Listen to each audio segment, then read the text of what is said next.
So welcome back guys. तो आज हम लोग बात करने वाले क्रिएशन ट्रियो के बारे में। हाँ, क्रिएशन ट्रियो के बारे में आपको मालूम होगा, पालकेड़ी, अलगा, गिराटिना।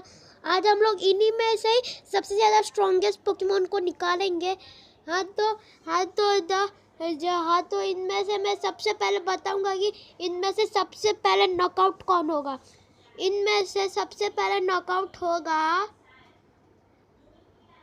The antimatter power जिराटिना। हाँ, इनमें से पहले जिराटिना आउट होगा। हाँ, तो अभी कोई लोग बोलेंगे कि जिराटिना तो सबसे पावरफुल क्रिएशन ट्रियो का मेंबर है। यहाँ पर जिराटिना के पास एंटीमैटर की पावर मैं बता रहा हूँ। जिराटिना ने एंटीमैटर की पावर नई एनिमे में यूज़ की है, उसकी तो अब तक झलक भी नहीं दिखाई गई है हम लोग को। इसलिए मैं अभी के बेस में रैंक कर रहा हूँ, ना कि फ्यूचर के स्ट्रॉन्गेस्ट पोकेमोन पे रैंक कर रहा हूँ। और वैसे भी पालकी और डियालगा के पास स्पेस के कंट्रोल है। यहाँ पर अभी मेरे को कोई लोग बोलेंगे कि पालकिया ज़्यादा कमज़ोर है, डियालगा ज़्यादा कमज़ोर है। हाँ, मैं मानता हूँ कि पालकिया कमज़ोर है जिराटिना से, पर जिराटिना का सामना तो डियालगा से भी तो हो रहा है। और हाफ ऑफ द कंट्रोल और डियालगा तो डिस्ट्रोशन वर्ल्ड को बंद भी कर सकता है, और जिराटिना बाहर आ ही नहीं सकता उसके परमिशन के बिना। हाँ पर मेरे को मालूम है शेमन जिराटिना का डिस्ट्रोशन वर्ल्ड कंट्रोल करता है, पर थोड़ा सा डियालगा भी कंट्रोल करता है, क्योंकि आपने जिराटिना एंड द स्काई वॉरियर्स वाली मूवी देखी होगी। उसमें डियालगा ने जिराटिना को डिस्ट्रोशन वर्ल्ड में बंद कर दिया था, और एंड में शेमन को ही खोलना पड़ा था। और जिराटिना तो बहुत ओवरहिट पोकेमोन है, इसलिए और जिराटिना के एंटीमैटर को अब तक खुल के नहीं दिखाया गया है, इसलिए जिराटिना सबसे पहले नॉकआउट होगा। तो फिर अभी बात करते हैं द रूलर ऑफ टाइम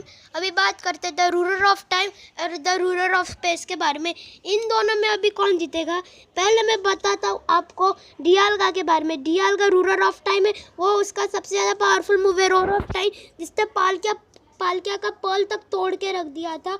और डियालगा चाहे तो टाइम को स्लो कर सकता है, स्टॉप कर सकते हैं, या तो पूरी तरीके से रोक भी सकता है।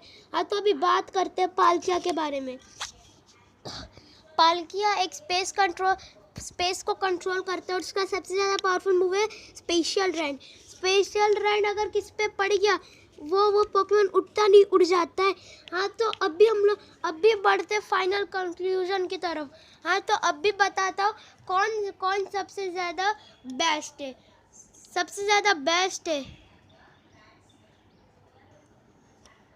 अब गैस कर सबसे ज़्यादा बेस्ट कौन है।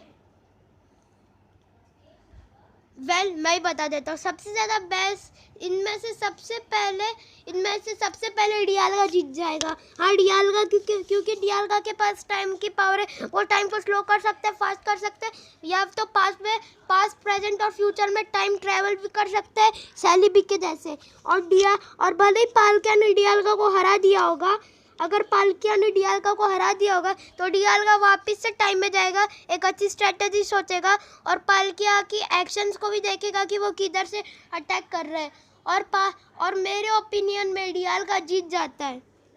और हाँ, पहले और मेरे और बुरा मत मानना गाइस, क्योंकि ये मेरा ओपिनियन है, आपका ओपिनियन कुछ और भी हो सकता है।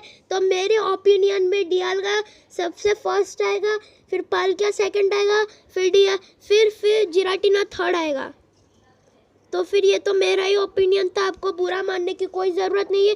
पर डियालगा फर्स्ट, पालकिया सेकंड और जिराटिना थर्ड, ये सिर्फ मेरा ओपिनियन है। प्लीज़ गाइस सैड मत होना। And finally, thanks for watching.